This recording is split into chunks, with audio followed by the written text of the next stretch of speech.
Panginoong Diyos, umaharap po kami sa iyo na yung bilang isang komunidad upang ipahayag ang aming mga hinahing at mga laban sa araw-araw na buhay. Lubos po kaming umaasa sa iyong awa at gabay habang umaharap kami sa mga pinakamalaking suliranin at pagsubok.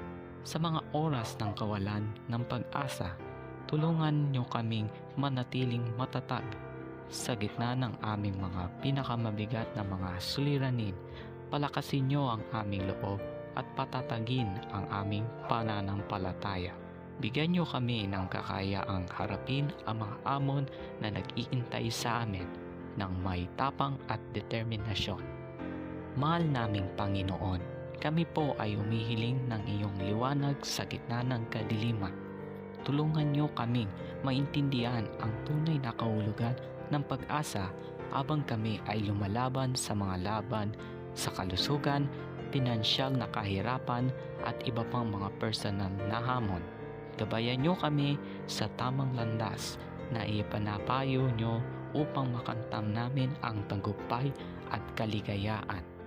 Mahal naming Ama, kami po ay umiiling ng iyong kalakasan upang labanan ang mga suliranin ng aming lipunan.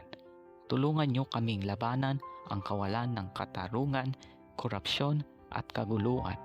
Palawakin niyo ang aming mga puso at bigyan kami ng pag-unawa at pagkalinga para sa aming kapwa.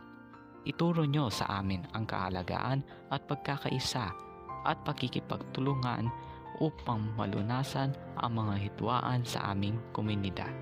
Diyos naming mapagmahal, kami po ay umihiling ng inyong kapatawaran at pagpapatawad sa mga pagkakataon na kami po ay nagkukulang at nagkakasala. Bigyan niyo kami ng pagkakataong magbago at bumangon muli.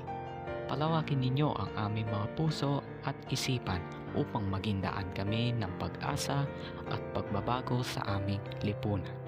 Sa pamamagitan ng iyong biyaya, malalampasan namin ang mga suliranin at laban. Sa iyong kagandaang loob at pag-ibig, kami ay naglilingkod ngayon. Patuloy niyo kaming gabayan at protektaan sa aming mga paglalakbay sa buhay. Lubos naming pinagkakatiwala sa iyo ang aming mga inahing, o Panginoong Amang mapagmahal. Sa iyong ngalan, pinag-iigtingin namin ang aming pananampalataya at pag-asang matagpuan ang katagan sa gitna ng aming mga suliranin. Ito po ay aming dinadalangin sa matamis na pangalan ni Jesus, ang aming tagapagligtas at manglilikha ng sanglibutan. Amen.